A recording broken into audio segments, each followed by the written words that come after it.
Just mic'd up with Mikie Mahtook. Got the boys in. I got Lloyd. We got J Mitch. We got Jackie boys. He tried to jump up and he might have knocked it in. Good time. Let's go. What a start to the Monday. I don't know. I mean, I'm from Lafayette. My boys would come in, say, oh, God. So me and Joe on the ground. I got Joe in the headlock. And he's sitting there. Helmet. He's punching me in the stomach, like steady punching me. Here, and there's everyone sitting around. Who here thinks Ovchinko can practice today after having 5 full beers? And he goes, Chad Jones, right? Chad's been with the team 6 minutes. for 7 minutes, right? Chad's like, no, man, I don't think Ovchinko can practice today. And I was like, I look back, I'm like, Jesus Christ. I fucking saw you there. You were more fucked up than me. Be on the Spirit plane had some issues. I think she was sleep farting. You heard her or you just thought it was her? I sat right next to her. I smelled. Whoa. What was that? Time to start the show.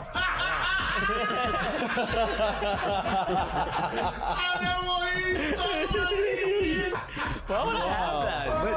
You had in a circus or something. 6'3", I'm late. Like, I don't even know what I'd be doing. Now, when you do go to spring training, are you going to bring your chinchilla and your turtle? My dad tell you about that? The SEC is, God, they hate fat people. I mean, I get crushed for that. You know what I mean? And it's like, come on, man. Hey, just the South, bro. You got a bunch of food down here. Like they're all fatter than him. Players, look at Lloyd. You know what, Lloyd? I mean, you're looking for a recruiting coordinator, coach. I'm here. Yeah. He's like, I'll piss my pants right now. No way. We're wearing gray pants, long gray pants. He goes, I'll piss my pants right now.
Welcome back to Mic'd Up. Today is Friday, August 11th.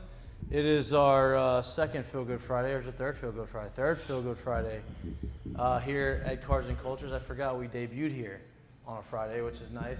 It's a beautiful day outside. You got a lot of action happening out here in Perkins Row. Again, thanks to Cards and Culture for allowing this to be our new home, for allowing us to call this our new home. We are excited to have, welcome to Cards and Culture. Welcome to the show. We have a big show for you today. College football is 2 weeks away. Couldn't be more excited. Obviously, you had preseason football in the NFL was alive and well last night. You had 2 games last night. I believe there's 3 games tonight, and there's a full slate of NFL football games this weekend. The Saints play at home against the Chiefs, which I think both teams are going to have starters play for the whole first quarter, which I think is a great thing. But today's going to be a lot about college football. If you haven't been paying attention to college recruiting, LSU recruiting in particular, it was a big day for LSU yesterday. They had 2 recruits announce their commits. One of them, everybody thought he was coming here. I'm not so sure that it's over, but Colin Simmons decides to go to Texas. He has committed to Texas. Caden Durham has committed to LSU. I think that was the one that everybody really thought was going to happen. the Colin Simmons thing, everybody was a little unsure of. I think that it's still up in the air. I think that there's still ability to get him back. JD Pickell is coming on the show. He is the everything college football for On 3. He's going to come on the show via video call at 1:30, and hopefully answer all of our college football questions. I'll answer our recruiting questions. I want to know what he's excited to see as far as the SEC goes, what LSU looks supposed to look like, what he thinks they're going to look like, and if there's any surprises he expects to see throughout the course of the season. Did you try to get that to me? Was that? Oh, I thought you were trying to lasso it to me. I think he was. Yeah, I think so. Okay. There we go. We're working through this thing. I guess that's a perfect. You've never fished, huh? You've never gone fishing, I don't think? Contraire, mon frere. You never tossed it's all about the wrist. It's about the lag in the wrist. Yes. You can't just get it and come back, because if you get it and come back, it's going to be Well, I'm too more of a short fly a fisher, cast. man. You got to whip it. That's all about the wrst. I know. That's just Where have you participated in fly fishing? great state of Montana. Have you? No. Okay. That's what I thought. I kind of knew that answer. This man said the great state of This Montana. man, he was He's Yellowstone. lying He thought straight he through his was teeth. on Yellowstone. He thought That's he was Country over there. Lloyd. He comes out about once a year. Yeah. Once a year. Oh yeah. Where? Wherever they take me. We Who's got they? a camp. Oh, Tyler Leday, proud friend of EFCO. There you go. They make me smoke cigarettes and dip. They and make you smoke yes. cigarettes. I don't want to. I'm sure. But I do I'm everything sure they're country. forcing I the don't cigarettes want down to. your mouth. But I do it. Put a big shawl on. I drive the tractor. Zero turn. You don't even know what that means. You can turn to 0 degrees. Yeah. Okay. Well, I'm proud. I want to see Country Lord. Next time you dress I up shoot a as Country gun. Lord, Power wash. huh? I shoot guns. I power wash. Power wash. Yeah, you got to take care of the camp. I mean, I don't think that the Fillet fish? power washing and being in Country Boy Lloyd, I don't think that power washing is anybody. I don't think that just makes you country because you power wash. That just means you're working. That's just housework, you know. It's being an gotta- adult. They only do Being housework. an adult. They only do housework in the country. Apparently. Yeah, that's Yeah. it, apparently. You gotta take care of the land. The big show today, hopefully this video call works. I think that's going to have positive vibes going to this. I know that Lloyd's very pessimistic on some things, but it's going to work. It's going to be good. Why not? But before JD comes on the show, obviously we have a lot of college football conversations, but I want to talk a little bit about the NFL. Obviously last night was preseason. You didn't get to see a lot of the starters play. You saw the Texans were playing at the Patriots. Now, there are a couple guys on the Patriots that are worth noting. Obviously, Kayshawn is playing for the Patriots. I think he's been in the media. And the reports of Kayshawn haven't been very encouraging. Recently, they've been a little bit more encouraging than they have been in the past. They say that he seems like he's starting to catch on a little bit and starting to make some plays and show his athleticism. He played a little bit last night, didn't really do anything super noteworthy, but he was on the field. He was playing. I think he's battling. What'd you say? He's battling for. I forget maybe the other that last guy's receiver name, but position. I think it's the last or second to last Yeah, receiver spot, something like that. So he's going to be in a battle for the rest of camp. He's going to need, to have some big games to kind of take him over the top. Jalen Mills signed a free agent deal with the Patriots. He is now playing cornerback. He was a safety for the Eagles, kind of a nickel, do everything guy. Now he's playing cornerback. Looks really good. I mean, he played a long time last night. Had an interception, had a couple tackles behind the line. Showed a lot of emotion. Looks like he kind of has a point to prove. Almost seems like they signed him saying, hey, we'll give you the opportunity to go be good at corner. And if it doesn't work out, either it's cut bait or you move back to safety. Right. And he had no problem showcasing it last night.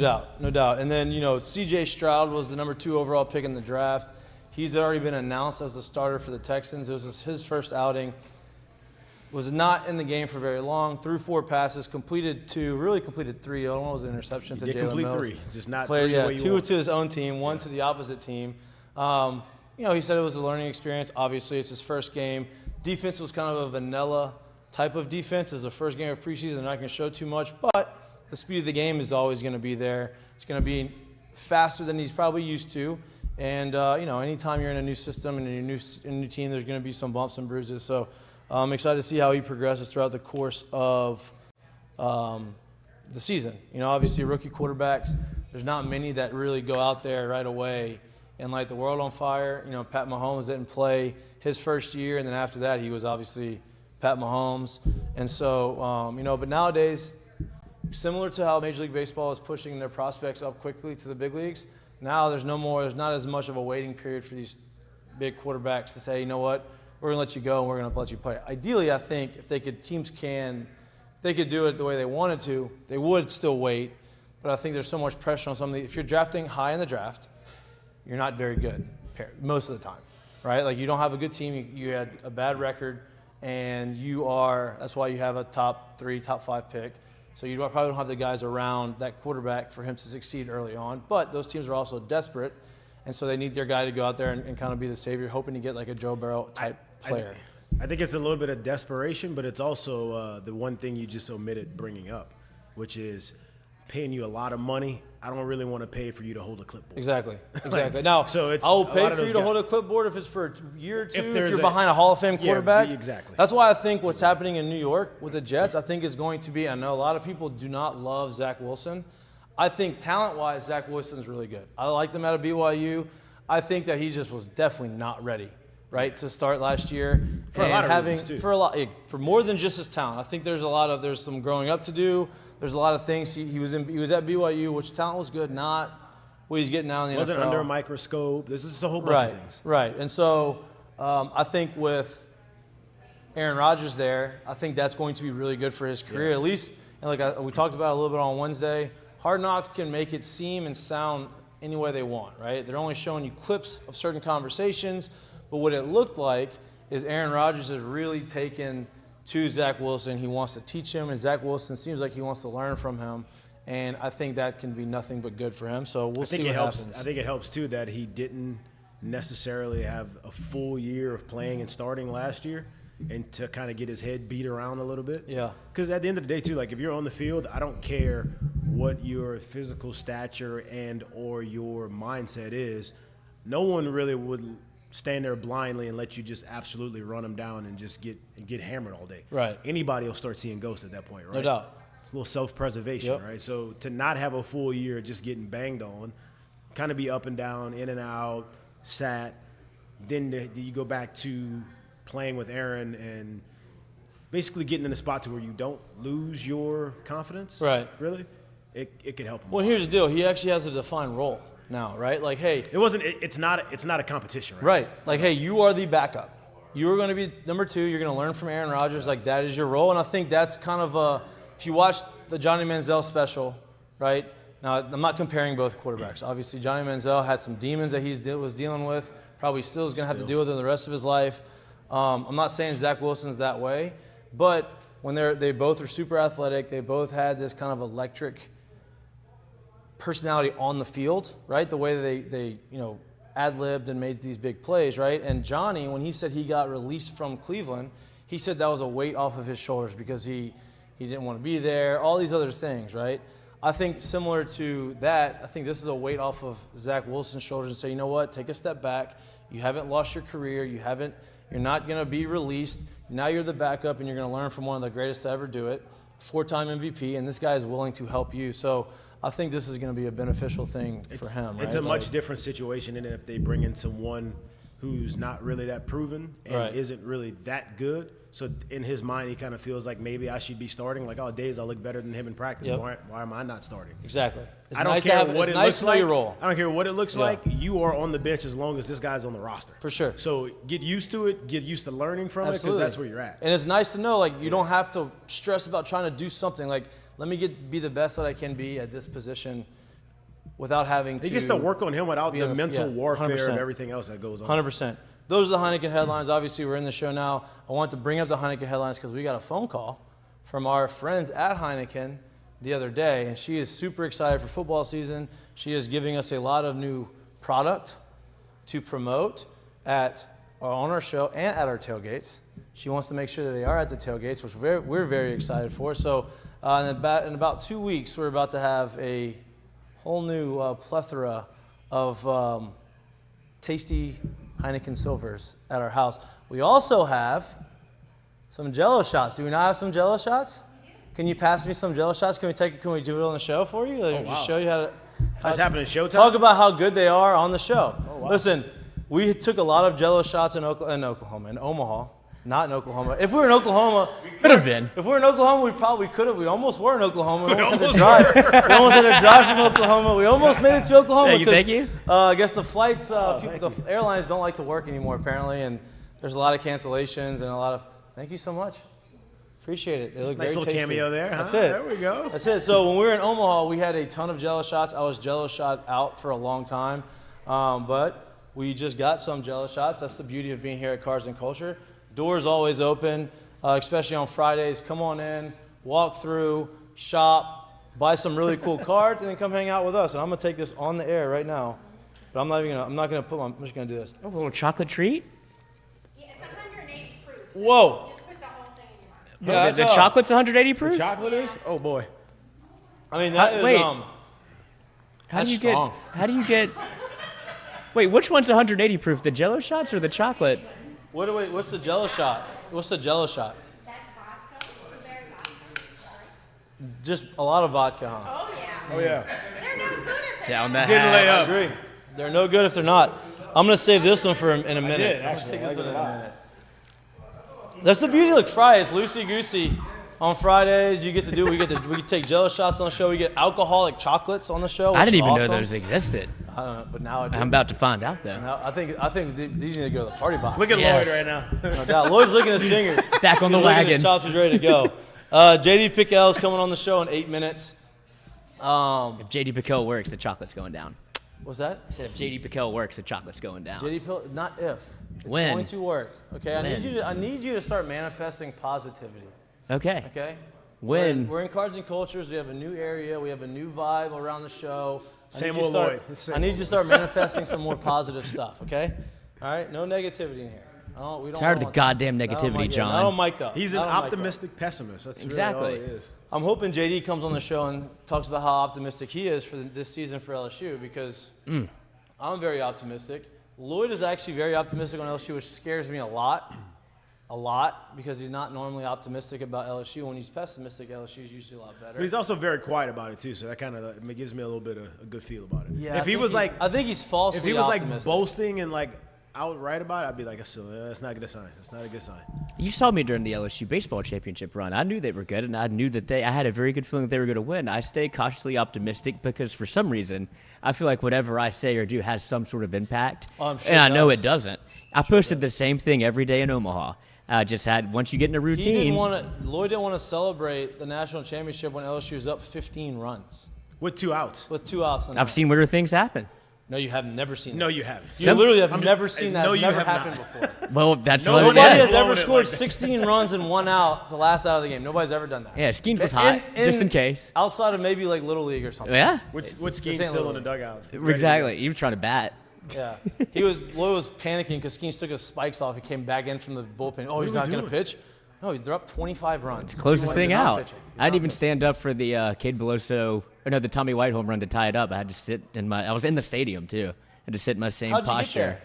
How'd you get to the stadium? Took a little Lloyd? weed whacker, Yeah, a you got little PJ. A little PJ, huh? Little private while, flight. While we were at home sitting on our hands watching the game, you get to fly the PJ. Lloyd's got the headphones on. And Lloyd was co-piloting that thing. I was. I tried to grab the scary. sticks. He wouldn't What's let me. that? Tried to grab the sticks. He wouldn't let me. That's think? probably Probably a good that's thing. Probably a good thing. I did see a video probably a very good of thing. some farmer let his kid fly the plane and they went down, died. So I'm glad I didn't grab the sticks. I'm glad you didn't either. Yeah. You wouldn't be here. I'm glad you're Dad here. was taking video of the whole thing too. So excited to see his 8-year-old fly. You actually Dead. watched this entire video? Oh, I just watched the beginning. Sometimes I don't couldn't worry. stomach Sometimes the I end. wonder what's You're going dark, dude. It's You're not my dark. fault. It's Twitter. It suggested it. on. Yeah, why is this? 'Cause you're suggested? dark. I don't know. Because you your listen, you algorithm's watch dark. weird things. You're a dark person. Yeah, maybe so. You are. The most Yeah, you are. diabolical search bar in the bad 100%. 100%. I stay incognito. It is the 11th. Yeah. The first football game, I think, is on August 26th. Now, Matt Flynn Day. what? 15. 15 days away. Oh, like Matt Flynn Day. Like if Matt Flynn Day is away from football. I got you. I thought you meant the 26th was Matt Flynn Day. No. There's not, obviously, the first week of college football, there's not a ton of, huge games. Obviously, the LSU Florida State game is that game. That is on Quit touching Sunday. that. Huh? Quit playing with the nipple. There you go. Sorry. I'll put my hands Good on my boy. back. Yeah. Sorry. Turn around for me. Yeah. Sit down. Stand up. Sit down. Okay. Just get on the scale. Get off the scale. Turn the cameras off. No, so college football is here. Cancel. We're excited about it. There's going to be a commercial, a national commercial. I don't know if I can say this, actually. There's going to be a commercial that you may see some familiar faces on around the country during football season. At a familiar And you get scene. a familiar scene around college football, around LSU football, around LSU tailgating scene. That's all I'm going to say. I'm very excited about it. I am not going to be on that commercial. But some other people that you've probably seen around will be on that commercial. Like Lloyd. Lloyd will not be on that commercial. He's not part of the family that was included on the commercial. I feel like I'm in the Well, I family, think but you I'm just not in told the a family. little more about that, Yeah. Just- you can just pry it out of him. Yeah, but I mean, no, it's open book. I didn't tell you what it was, when it was going to air, any of that stuff. I can't do that. What it was for. What it was for? It's no. family related. No, it wasn't my family. Like, could be. Maybe. Could be my family. Maybe. Who knows? We got JD. He's in there? Mm-hmm. Perfect. All right, we're going to take a minute break, and hopefully we get everything settled. And I have my earphones. Hopefully they work. And gotta plug you up. we will be right back. You're watching Mic'd Up. We'll be back to you in 1 minute. 1 minute.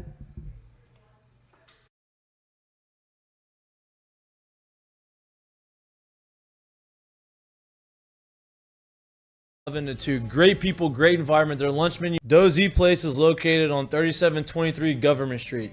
Everybody knows about their world famous steaks and their hot tamales, but what you may not know is that they're open for lunch every day from 11 to 2. Great people. Got great y'all, environment. boys. Can Their you hear me lunch okay? menu is fire. What's the best thing on the menu?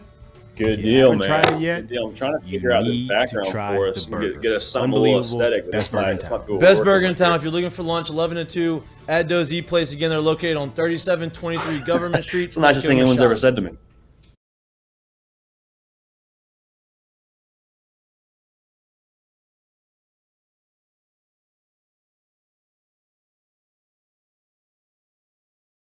There we go, baby. I want to give a shout out deal, to, like man. I said, we Appreciate y'all talk having me on. about us getting new partners, new sponsorships all Yeah, the all of course, the time. Of course. We have a new Sweet. sponsor, How y'all doing, man? and you've probably Good seen Friday them so on far? the top left corner in the little spinner logo. FCO Solutions. Our friends on at FCO. They're a civil construction company. They specialize in new I was just wondering, multi-family 'cause construction. you played at LSU, right? correct?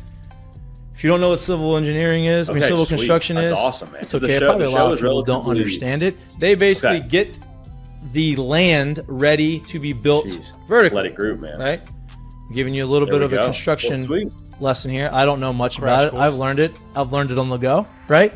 They specialize in Let's go. site drainage, site utilities, Let's go. earthwork, site cleaning, house pads, man. ponds, demo work, and hurricane cleanup. Do your thing. So they Yeah, sounds do good. anything that involves dirt, basically, or the earth.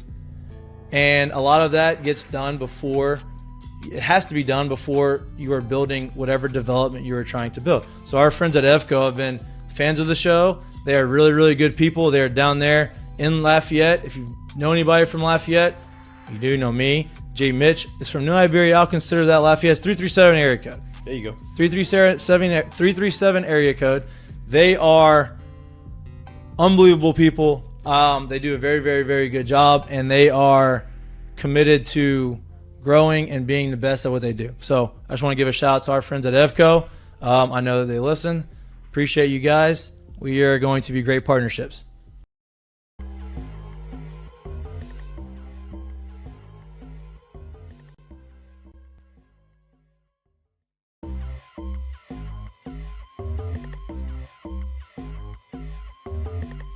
Welcome back to Mic'd Up.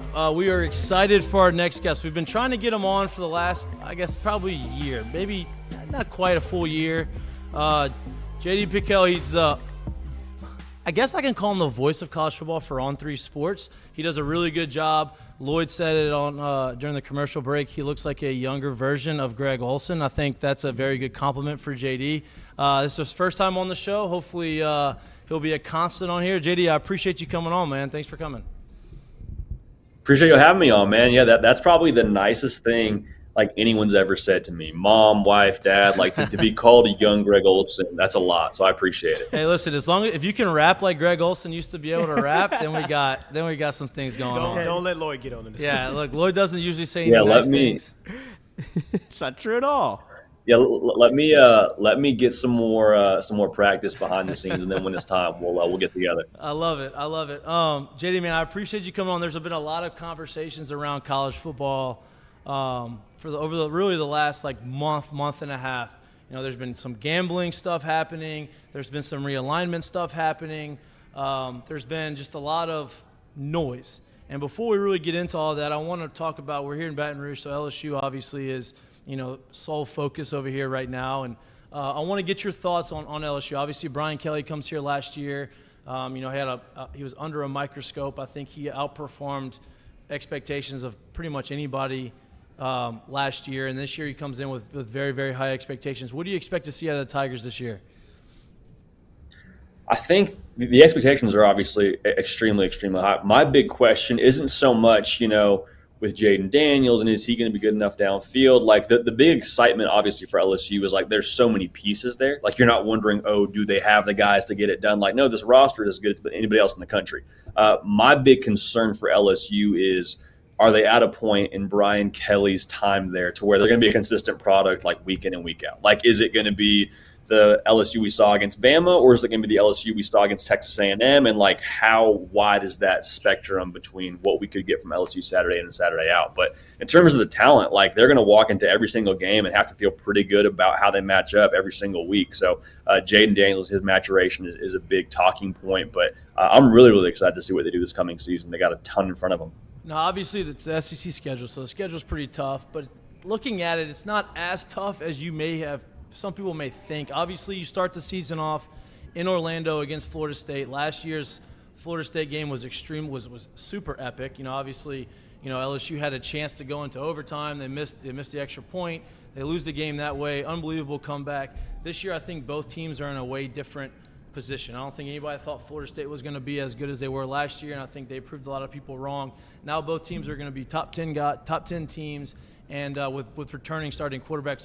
What are you expecting to see out of that game? Because to me, I think that's like the premier game of opening weekend.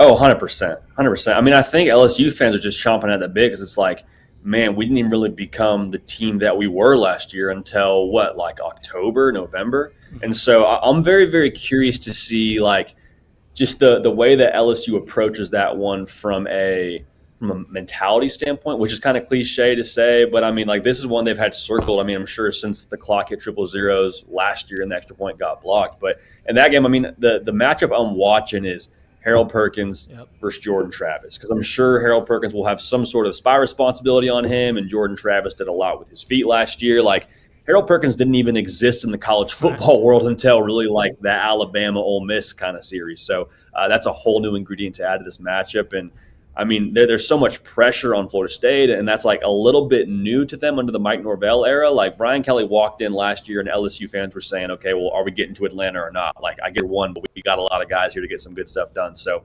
very, very curious to see how that shows itself during week one of the season. JD, inside of the SEC conference itself, but also on the national scale, who do you expect to this year take a step forward team-wise? Like, who do you see stepping up that people didn't really see as those teams at the start of the season? Man, that's a good question. I mean, one team that's going to be a little bit more off the radar is Texas Tech. Like, Texas Tech welcomes Oregon to Lubbock in week 2, and Zach Kittley, the OC there, is a name that maybe some people know in the state of Texas just because of what he's done there in a short period of time, but got a quarterback back. They bring back a ton of returning production on that offense that scored over 30 points a game. And I really believe, like Joey McGuire, it's funny to call him a rising star in college football because he's a little bit older in age. He's been around the game for a long time. But, like, he is someone that I think if you're on his team, you are willing to run through a brick wall for. I mean, just tremendous motivator. He's way ahead of the game, I think, in terms of the evaluation and stuff, in terms of the way that Texas Tech is recruiting. So Texas Tech – there's so much talk about Texas and Oklahoma and their roster, but like Texas Tech, I think it would not shock me in the slightest if they were to straight up win the Big 12 conference. Is Bo Nix real? Like I know obviously his season last year was unbelievable, and we watched him at Auburn, and he had some flashes. Is he real, or is he a product of playing in the Pac-12? Well, the Pac-4. The Pac-4 now, and just it being a different scheme. Yeah, I don't even know what we're doing with the Pac-12 anymore, boys. Like, we're going to see what that thing is when the dust settles and what teams are even existing and what conference they're in. To answer your question, I think he is real. Like, I think the thing with Bo Nix that doesn't get talked about enough is he got thrown in there as a true freshman at Auburn when, like, was he really ready to be the guy at a school like Auburn? Maybe he was your best option, but was he, like, actually ready? And growing up, with all the things with the Auburn legacy and his dad played at Auburn, like, just the amount of pressure on him as a true freshman, and for us all to kind of see him go through the bumps and bruises of growing up in the SEC, like, that has to do something to your psyche and your confidence. So I think last year was so crucial for him to be able to prove to the country, yes, but probably even a little bit to himself, like, okay, I am a really good quarterback. Like, I do have really good tools here, and I was able to do X, Y, and Z good thing. Like, he was probably supposed to be a Heisman finalist if they were to widen that range a little bit for him with how many touchdowns he accounted for. So I think what you saw last year was real. Now, the big question mark is, okay, you go from one system to yet another new system for Bo Nix, which is like the story of his whole career. But I think Dan Lanning has a lot of belief inside that locker room right now, and I think Bo Nix being able to prove it to himself last year does a lot for his mindset. So I think what you saw last year was real, and I'm super fascinated to see how we talk about him when it comes to like those NFL draft circles and how much the Auburn days are weighed against the good times at Oregon. So to me, the Bo Nix conversation, Oregon conversation, is a little bit of a precursor to college football on a landscape itself right now. Obviously this year, but as the realignment goes and going into next year, how do you see the realignment playing out in the playoff picture? Obviously not this year, but next year and for years to come. Yeah, just in terms of like the teams that get the at-large bids and things like that. Stuff like, yep. It's so funny, man, because when the college football playoff expanded, the argument you heard from people in the ACC, the Big 12, the Pac-12 was great. Now the SEC is finally going to have to play against the rest of the country. And it's like, well, yeah, there'll be some auto bids, but y'all, we're just going to see more. I mean, you think the auto bid, or excuse me, the at-large bids are going to like a 2-loss Washington team or a 2-loss LSU, Ole Miss, whoever. It's like, no, dude, like the Pac-12 is getting left out of this thing when it expands. The ACC, they're still getting left out. It's going to be more SEC teams, more Big Ten teams. Right. And, I mean, the NFL draft is so funny when you hear things about, the SEC's overrated, the Big Ten's overrated. It's like, well, a lot of the guys getting drafted are from those conferences. Right. So especially there's the this high big picks. Conspiracy across the college football public and the NFL draft circles and the people that make money on, finding the best college prospects, or maybe the proof is kind of in the pudding there. Yeah, I've never been on board with the whole, the SEC bias. Like, no, nobody's biased towards the SEC or the Big Ten. They're just biased towards good football, and that's where you see the most competitive football. Hey, look, we're an SEC country, so obviously we have a tad bit more bias than most people. But I understand what good football looks like, and that's what it is, right? There may be one or two teams in the Pac-12, the USC, they're not going to be there anymore, right? Do you see the Pac-12 just being gone, or do you see, because here's my conversation I had the other day was, I can see Stanford and Cal, Stanford for sure, but Stanford and Cal probably have stuff to offer other schools, right? Sure. Oregon State, Washington State. I mean, what other conferences do they what do they offer to those conferences, and what happens to those guys? Yeah, who's paying rent, right? Like, who is paying rent in the conference? It was USC, it was UCLA to a degree, but it was more so Oregon. Like, now it's like, hey, rent's still due.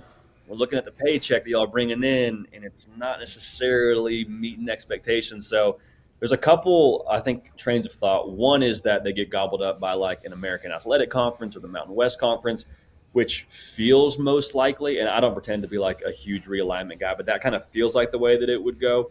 The other idea that I've heard thrown out, which is super interesting, what if we just take all of the Island of Misfit toys from Stanford, Cal, heck, Army gets thrown in the mix, we get them in a conference, and they just become their own just awkward conference. It'd be super weird, but I just wonder as we move more and more towards this like professional model where being independent is like becoming less and less of a real thing unless you're Notre Dame. I wonder if that's not the better option for them. I mean, Stanford could go independent, but I think being in a conference is going to be really important when it comes to the playoff going forward. Yep. So the other part of the college football landscape, and I think this is really just college sports in general, is the gambling side of it, right? Like, Gambling's not going away. It's being embraced by everybody.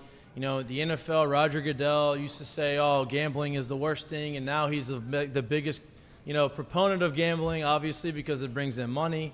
But you're starting to see a lot of these schools, Iowa State, they've been in the news a lot lately because of all of their gambling allegations and the people who got, in trouble for gambling. How do you see that commingling with college football? Now, I don't think the NCAA did a very good job of doing anything, honestly, over the last 5 years of making sure this doesn't happen, but it's here and it's not going away.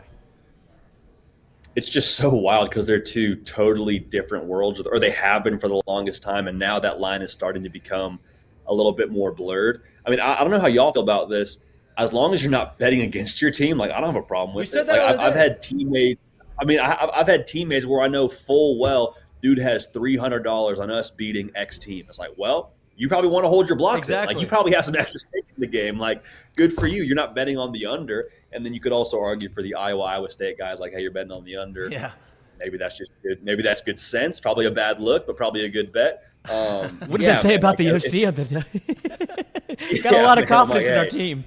That's not. Hey, look at the game plan. Take the under this week, boys. Coach your son. Yeah, man. I mean, I don't have an issue if you're betting on yourself, which I understand there's moral pieces of it. I probably wouldn't do it if I were playing. But if I have a teammate who I know is betting on us to win this game, it's like, all right, bro, well, we're getting paid like professionals now. We have this money now. I mean, it's a very, very messy situation, but morally, I don't have an issue if you're betting for yourself and for your team. Yeah, I agree. I feel like the landscape of it is if we look at where it is right now when everyone knows there's no betting, right? So if we opened it up and say, hey, go ahead, you could bet on yourself, it could only get wilder, right? There's just no way it gets any better. Yeah.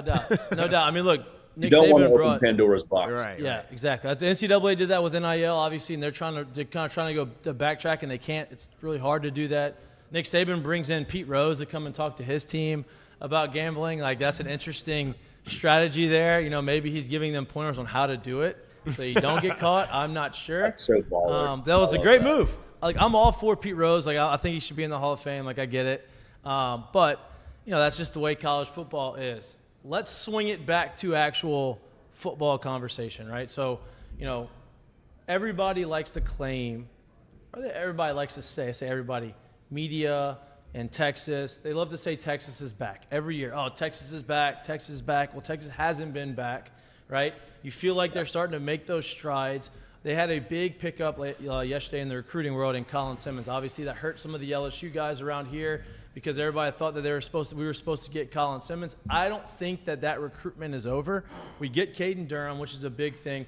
What is your take? Obviously, Texas is coming to the SEC, so that's got to be big in recruiting. They're keeping their people in their backyard. One, is that recruitment over? Do you think that he's sold there? And two, how do you feel like that adjustment from Texas and Oklahoma to the SEC is going to transition? Yeah, I'll start with Colin Simmons. So I don't pretend to be an insider by any stretch when it comes to the recruiting world. I would just say broadest strokes possible, especially with what we've seen with NIL recently. Last signing day was crazy. And it always is, but it felt like it was turned up a little bit last year with guys flipping on signing day and making decisions. So, I mean, we all know that it's not over till pen meets paper. So that's one thing. I am interested, though, with him being in state, if Texas has a better chance to hold on to that commitment. Hey, come to a game. Hey, we'll there's a little bit less of we're worried about him being on the West Coast and maybe USC makes a play at him, that kind of thing. But as it pertains to them getting to the SEC between Texas and Oklahoma, I think both head coaches understand, if we want to win in this conference, we have to have the big boys up front to do it.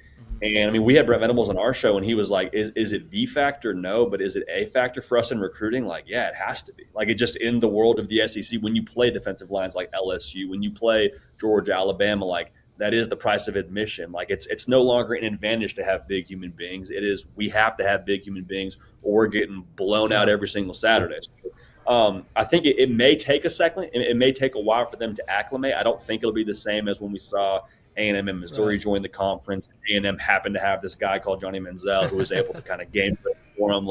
I think it's going to be a little bit more of an uphill battle for them. But I think the awareness that they know it's not going to be, okay, we'll roll in there with the guys that we got now and kind of figure it out. They understand it's got to be kicked up a notch in the trenches. Well, you still got take a second. you got Arch Manning over there, right? So, like, you have Arch Manning plus Yeah. you have yours, right? So who's going to be, is Arch going to come in there and take the job? Because you have a guy who was the face of NIL coming out of high school technically, right? Like, it was when NIL started. He got all this money to go to Ohio State. Then he came back down to Texas. And you have Arch Manning there now, too, who's now obviously he's in the royal family of football, And so what's the deal with those two guys? How's that quarterback? Is it a battle? Is it a competition? Or is it going to be, hey, you're going to wait in the wings, you're going to be the next guy? Yeah, I think for this year it has to be Quinn Ewers is your guy. As long as Texas has meaningful snaps to play for, you got to go, with the experience. Because in my mind, like, they already went through the growing pains with a young quarterback with Quinn Ewers last year, and you saw really good Quinn Ewers like that first quarter of Alabama, and you saw him throw 30 incompletions against Oklahoma State. So, like, they went through this kind of awkward, okay, get your young quarterback moments out, and now it's this year. It's like, no, we need someone experienced who's not going to get out there and on third down against Oklahoma and feel rattled at all. But I do think very much so for the people in Austin, I think it's like, hey, Quinn, this is your year, and then you go to the league. Like, if you come back next year, pressure. This job may not be guaranteed to you, all right? Because we got not one but two really good quarterbacks in that room between Arch Manning and Malik Murphy, and we're not keeping this seat warm for you, brother. So, hey, we appreciate you. 12 games. If we get more after that, awesome. But, like, this is Quinn's year, and I don't know that next year it'll be just walk back in and be QB1 for us. It's unbelievable that Texas is still in the news regardless of what happens. They haven't been very good, but you can see them kind of trending in the right direction at times. But when you have somebody like Steve Sarkisian as their head coach, who has, I guess, thrived in the offensive coordinator role, had a couple failed stops as a head coach, obviously has the fucking fight on moment at USC, which gets him canned. And then, so of his past and how he struggled. With that in mind, and the way that Texas is quick to yank people, do you feel like Steve Sarkisian's job is on the hot seat, or does Arch buy him some time at that job? Yeah, I mean, with how well they've recruited, I have a hard time believing that he's on the hot seat as long as they continue like this upward climb. Like 5-7 the first year. Hey, it's my first year. It wasn't even my team. Second year, 8 wins. Okay, hey, that's progress. If they regress horribly to like a 6-win football team, then I think this conversation changes drastically.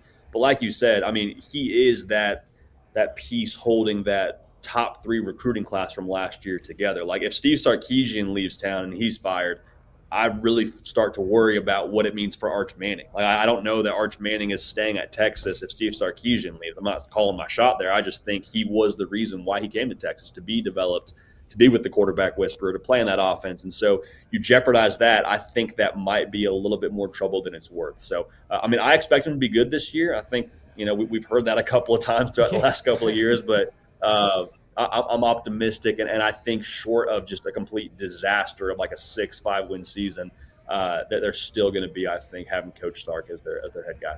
Now, I'm not quite there yet, but I can acknowledge the dominance, I guess you can say, they've had over the past couple of years. But they've kind of been the elephant in the room, and no one's really talking about it because it's kind of what people expect. Is anybody challenging Georgia this year? Are they beatable again this year? Not in the East. Or beatable at all this year, I should say? Yeah, I mean, I think they were beatable last year. Like, I mean, shoot, if Marvin Harrison Jr. finishes that game, are we talking about Ohio State having a national championship and can Kirby Smart get back? Like, I think they were beatable last year. The thing that I think is so interesting with them is that there is a lot of new at places that Kirby Smart hasn't had new at when he's won national titles. I mean, he had Stetson Bennett for his quarterback the last 2 national titles. And a lot of people wanted Stetson Bennett out of there after 2021, and I think he was the reason why they were able to win in 2022. You have a new OC. So the new pieces, I think that's kind of the next evolution for Georgia, and that's the big question mark I have for them. I mean, I don't know if y'all have made your predictions yet for like the college football playoff and all that yet. Not yet. It's very difficult for me right now to sit here and say that there is a team that I would take over Georgia with how much they bring back on defense and have that on the offensive line. I mean, if there's a team that matches up best with them, you probably look at Michigan and what they have up front. Like, that's the only team that on the interior sides of the offensive and defensive line can kind of, keep pace. But yeah, I mean, they're definitely beatable. It would not surprise me if they catch a loss somewhere on the schedule. But as we sit here today, like, I'm picking them to win the national title. So staying in the SEC, right? Ole Miss kind of had that big run start the season last year. They come to LSU, they kind of get the brakes beat off of them, and they go down a little, they fall off the cliff a little bit, right? Now they bring in Pete Golding comes in from Alabama. Now he's their defensive coordinator. That was a big issue last year. They also bring in 2 transfers along with Jackson Dart, right? What's the situation over there? Is Jackson Dart like still the guy, not the guy, maybe the guy? I feel like they wouldn't have brought in a decorated seniors transfer and Spencer Sanders, and then they wouldn't bring in obviously, Walker Howard. Walker wouldn't have transferred there had he, thought that he didn't have a chance to be either at least the backup this year. What's going on over there at Ole Miss, and are they going to be a for real team because their backfield's legit? Yeah, unreal in the backfield. I mean, they're probably like a quarterback away from really making some noise in the West. It really. So everything that the buzz is indicating that Jackson Dart is still ahead in that race.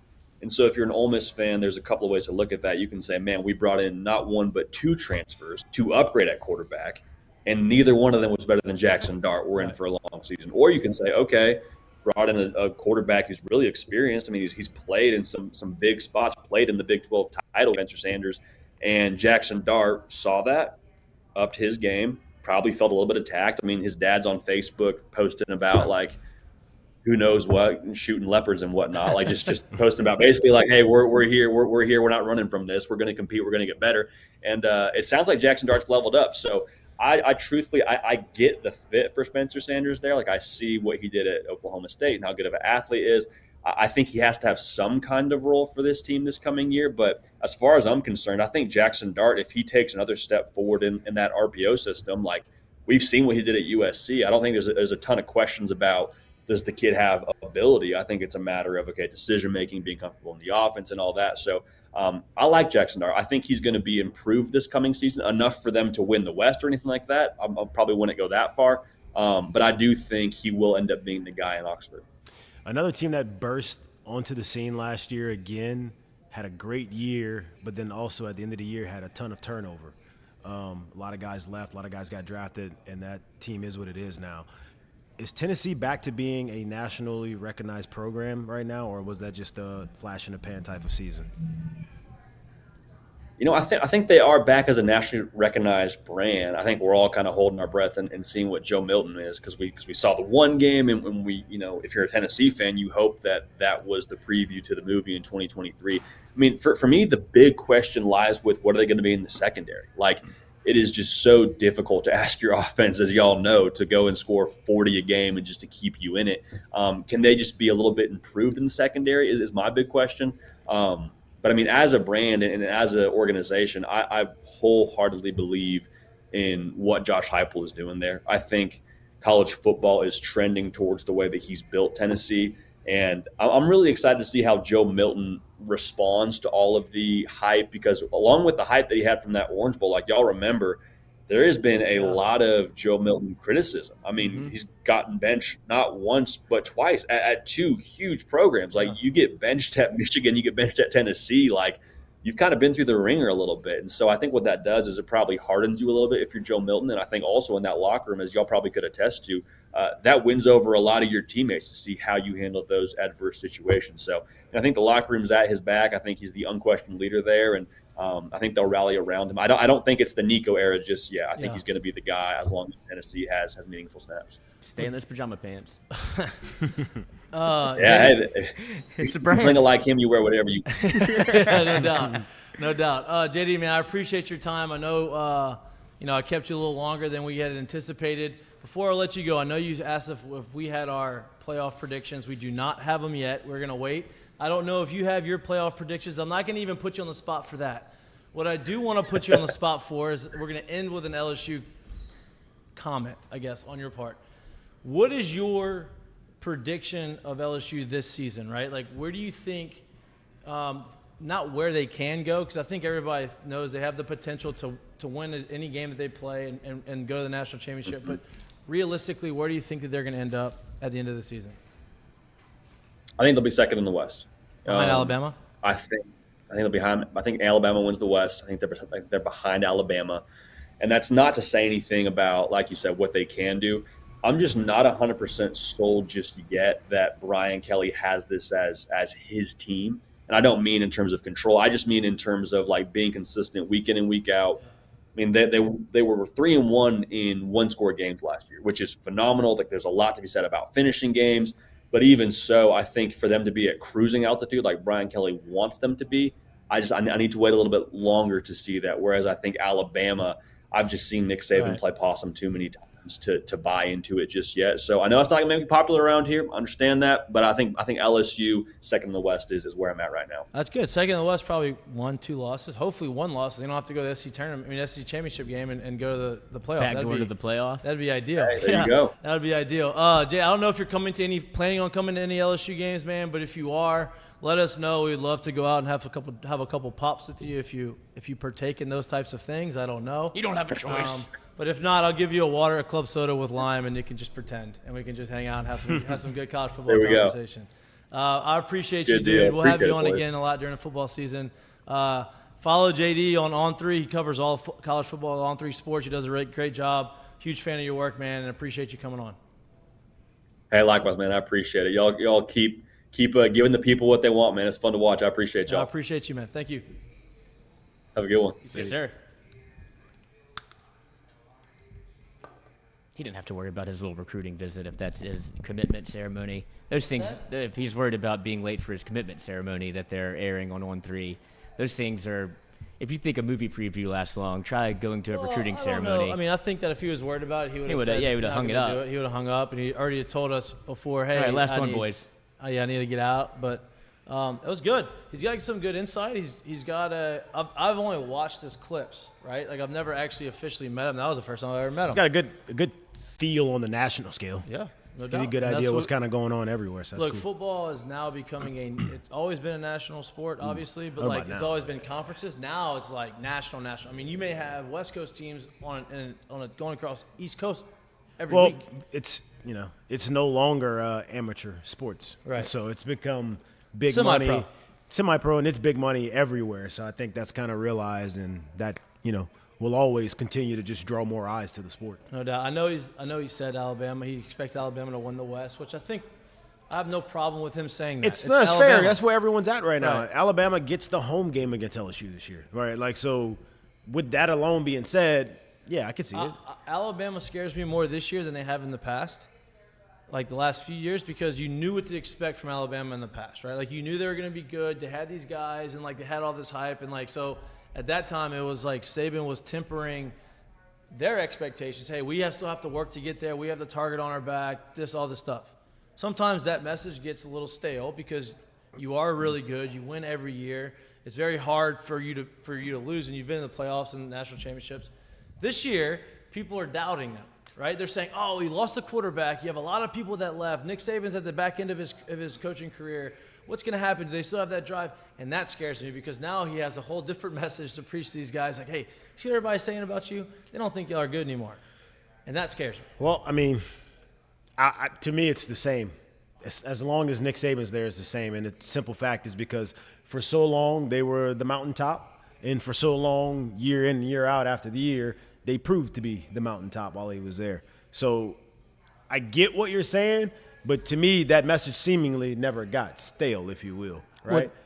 Think about, even if you really want to be honest with him, last year there was 2 losses. Both of them were overtime 3-point losses, I believe. One was by 1 point. And both of them on the road, right? So if they win those games, are you sitting there saying that they should have been in it? So like to me, the message still never really got stale. It's still a Nick Saban team, and you have to, for LSU, you have to go there this year. So. Yeah, I mean, I still think that's the star on the schedule right now, and until they actually get past that test, it's one to be worried about. And I think to Mikey's point, what he's saying, you don't have to manufacture the nobody believes in you. Like, kind of Georgia did that last year, where it was like, oh, nobody believes us. Like, where did you get that message from? Everybody in the country was saying you're the best team like the on the Marcus planet. Stuff. Yeah. So that, and now Nick Saban has been. That's where Kirby Smart got it from. Was, hey, nobody believes in you. Like, he got that whole thing, that whole mantra was from Nick Saban. Now Nick Saban doesn't have to manufacture it. Look at the headlines. Everybody's picking LSU to win. Like, what are you going to do about it? Nobody thinks we're Alabama anymore. Nick Saban, yeah. I don't know. No, but it's a competition. Now there's actual fodder out there. He doesn't have to come up with some, slogan or something like how to create this narrative that Alabama isn't the best team in the country. He can say, like, look, everybody's talking about Georgia. LSU's coming up on you. Like, that's easier to coach into people when it feels like it's true as opposed to, What am I going to say this year to make them buy back in? Yeah, I mean, I get it. And it's just at the end of the day, it's still Alabama, and it scares me because I think people. It's not even necessarily the motivation that gives Saban to give the players. I think it scares me because you look at the other guys playing Alabama, and they may buy into that, like, oh, they're not as good as they have been in the past, or there's a bunch of question marks, and maybe they don't prepare as hard as they would have had they been the number one team in the country, undefeated, blah, blah. And I'm not saying that's going to happen, but those are just other factors that, look, these are college kids, right? Like, there's some of that stuff creeps in your head. To your last point, I think that's fair, but I do think 5 weeks into the season, they're 5-0. Right. At that point, it's Alabama. You're right. You're right. At that point, it's 100%. we're probably going to get the same thing. If you played them the first 2 weeks, it's one thing, but you're playing them week 7 or whatever. So, I understand that point a little bit, but very quickly in the season, that'll be shut down, and you still realize you're still playing Alabama. So I don't know, man. Like I said, Alabama's going to be a tough test for LSU. You have to go there and beat them this year. And until it's not a Nick Saban team that shows up pretty much game in and game out, week in and week out, year in and year out, I'll believe it when I see it the other way around. That hasn't happened in forever at this point. Yeah, that's a good point. That's a good point. I was going to take a break. I'm not going to take a break. We're going to go hard. No, we're here. We're going to go hard through this whole thing. We're here. No breaks. See how negative Lloyd was before the video call? Worked. He didn't even want to speak before the video call. Now he's talking, perfectly. Smiling, bobbing his head. He doesn't do a good job of making me less nervous about it. He just makes me more nervous about it. Hey, I don't know if this is going to work. I have all these things that I don't know what's going to happen. He's big on the. It may work, but he's it may big not. on the under promise, over deliver thing. Absolutely. I'd rather you say it's going to work. rule. It's going to work until it not works because it won't make me not nervous. That's okay. Yeah, I know. There's 2 ways to handle it, but I And figured you I'd hit you right before the show. Hey, this might not work. Yeah, All right. that's good. That's good. Yeah. Let's really knock me off of what I'm trying to do. Yeah, on the but show. then you That's don't good. get to think about it as much. Really wants you to start you don't- thinking about yeah. this. Yeah, just go straight if to you the got a show. filibuster. Exactly. I guess. Been doing this a long time. Yeah. With the addition of Caden Durham, LSU's I think has a 6th rated recruiting class in the country, and I'm not. I put it up. There's a lot of stock, obviously, in recruiting. I don't put a ton of it into the recruiting right now, because nothing's set until that first signing day goes through in December, right? Where do you think the ceiling is in recruiting for LSU? I don't think that they're going to be able to get to 1 or 2, but I think they can get into the top 3 maybe. You know what I mean? If they get our guy from Acadiana, the 5-star defensive end, if they somehow can flip Simmons from Texas over here. I know they've got a bunch of prospects that they're still, waiting on to make a decision. But I think that there's an opportunity for them to get definitely into the top 5, maybe the top 3. What do you think? Yeah, I mean, like you said, I'm not too concerned with where you finish up as long as LSU is in the fight to be. You don't want to be 20th. Outside the top 10. Yeah. I would say and for some LSU fans, you want to be top 5. I think that LSU has gotten to a spot where, especially with the state of Louisiana, they've done a good job of identifying talent, and it doesn't really matter your star ranking. You can go back to, obviously, Tyrann Mathieu, Jefferson, to where it's okay. That's a 3-star and a 2-star. Right. That's probably 2 of your program's best players in recent LSU history. So it's not always the star that matters, and I think a lot of people are enamored by star rankings. It happened a lot, like we were talking about with Russell Shepard and like the rivals in the recruiting rankings. Like, 5-star must mean he Think of can't. the A&M team last year. Right. You can get real recent. Yeah, where it's like that's what people have to go off of. Like not everybody watches. Like you can watch Huddle and be like, oh, I guess he's good. He's a 5-star. But if you didn't put a star next to the name, that's how LSU goes about their recruiting. And I love that. Me I like too. that strategy because you just don't some of these guys may be so physically dominant, but they may play at a small school or a school that doesn't have a ton of competition. So their athleticism shows on the field, right? A lot more than maybe Just someone better else. than everybody but else. you still have to. The competition's lower, right? So some of these other guys may have great athleticism, but they may not look better than everyone else on the field because they're maybe they play in a Playing better against a other better college- league and yeah. other college guys, right? And so I think that there's something to be said about makeup and development, right? Like I think if you can find the guy who is athletic, who wants to be and wants to get better and wants to be great and is willing to learn, I think that goes a long way. Outside of just, let me look at this guy's, how fast this guy can run, how high he can jump, and all that kind of stuff. Yeah, the star search, if you will, is the sexy way of looking at it, but It's the easy way. especially a talent-rich state like Louisiana. Like, let's be honest, year in and year out, if we look at the top 100, it's not going to be filled with 50 guys from Louisiana, right? Like, it's just not going to happen, and I don't care how good the talent and the players in any given year are in the state.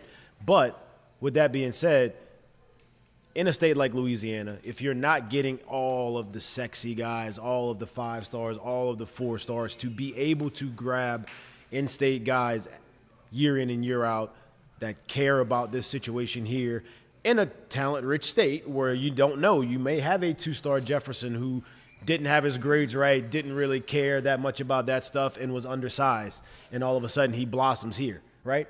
Like, you having those and getting those guys out of state, it could go a long way here, and that's why, just like you said, like, is it fun? Is it cool? Is it good? Does it feel good to be able to tell someone you probably have a top 3, top 5 recruiting class? Of course, yeah. But knowing what is in your backyard here, staying in that top 20 range and being relevant in that situation, I think you're better off here. Yeah. And I think with Louisiana, like, being in top 10 is like very realistic every year. If you're doing what you're supposed to do, and you're getting the guys that you need to in Louisiana, you're going to be in top 10 just because of the talent that we have coming out. Louisiana, the Texas, the Alabama, the Mississippi, all of that. Southeast area, right, for sure. I mean, you can even point as recently as last year. Look at what they did with Ashton Stamps. Was a 3-star corner out of Rummel, but he's out of Rummel who only puts out. I mean, you can go to the corner that got Christian Fulton, 2nd-round draft pick. Right. I mean, he was a 5-star guy, but Jamar Chase. Rummel puts out talent. You have a 3-star only because he's a little bit undersized. He comes to LSU, he puts on 15 pounds of muscle, and Brian Kelly goes, I mean, he was underweight in high school. You get him to a college program, he's going to be a player for us. Right. It may not be this year, but sophomore year, he's going to play. Absolutely. And that's what LSU is doing a great job of identifying. And LSU's always done that, right? Maurice Claiborne came in as a wide receiver, 1st-round pick, best cornerback in the country. Tyrann Mathieu, undersized, but had really good football IQ, had really good playmaking abilities. Okay, let's get him here. Justin Jefferson, right? Same thing, right? Very athletic, had a lot of good things about him in the receiver position. Let's develop him, right? I mean, you had a bunch. I can go down the list, right? Like, you had a bunch of guys that they've been able to do that with. Tre'Davious White, right? Like, all these guys that came in here as good athletes. Josh Reed was a running back. Corey Webster was a wide receiver. Absolutely. They've done a really good job of that historically. And LSU's not the only school, right? I'm sure Alabama's done it. Georgia's done it. But we're here and we see it, and that's just – I think that there's a lot to be said. Well, it's not even just here and see it. I mean, like, literally, if you went per capita in the NFL, how many players are from this state? You're in the top probably you're in the top 5. Yeah. Top 3. Definitely top 3 per capita. Florida, Obviously, not just numbers to numbers, but per capita. So that tells you right there, Georgia, like, that there is talent here, and it doesn't really matter what the star of it is. No doubt. It's getting it once it gets here to produce and getting it to further their careers here. No doubt. Before we continue on this conversations, I want to give a shout out to our friends at EFCO. That interview with JD Pickell is brought to you by EFCO Development. EFCO Development is a civil construction company based out of Lafayette, Louisiana. They specialize in new multifamily construction. In that specialization, it's site drainage, site utilities, earthwork, site clearing, anything that really has to do with the ground, getting the foundation ready to build vertically. Really good people involved in that company. They've been around the business for a really long time.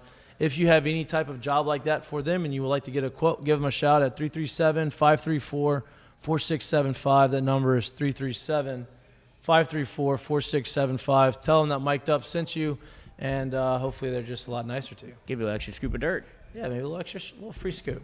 Free scoop. Two scoops. Yeah, 2 scoops. A little cherry on top. Free toppings. Yeah, little sprinkles on top of it. Extra earthworm. Boys, so I remember we talked about, man, July is just, there's not a lot going on in July, not a lot of sports going on in July. And, like, when August happens, football starts ramping up. And, yes, it has. But then in that ramp-up period, you get this, like, okay, can we just get there now, right? Yeah. I think we're about at that point. Yeah. We're probably about a week away from, okay. You're tired of talking about football. We've talked about everything, and we've talked with no action going. Right. No with nothing to see, with nothing real, with nothing stamped to it yet. I mean, we talked about a fight that happened in the first day of practice of the second week for 2 days. Right. Like, that's how starved we are for content. Like, you always get excited for fall practice. Football's here. You get that initial pop, and then it's, oh, wait, football's not really here. Even the preseason, I didn't watch any games last night. I'm going to gamble on a ton of them tonight because I'm going to, actually, speaking of EFCO, Tyler's house, play a little golf, 10:27 tomorrow. Be out at the course. You got 10. It's gonna be hot, coach. That's right. Hey, I'm born for gonna the be heat. warm. Yeah, I got ready one for at it. 8:15 tomorrow. So There you go. You'll be skating through it. Yeah, and then by I the got, time you hit the back nine. And I got the best dress ball that tomorrow night. Oh, you'll be slim then. Oh, are you going tomorrow? I'm going. Look at you. Are you participating? I am. I mean, I'm participating as far as I'm being in the audience.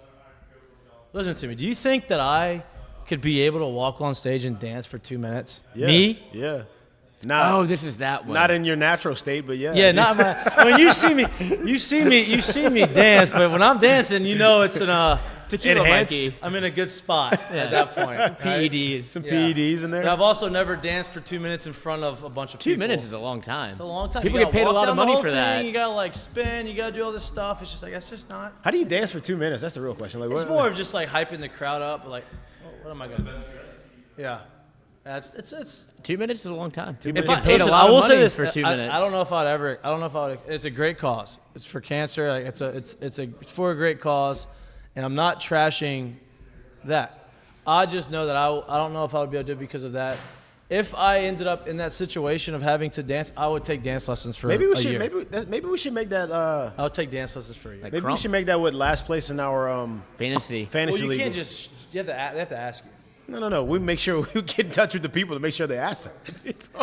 It's expensive though. It becomes a little expensive. That's part of it. Play hard. Can't lose. Can't lose.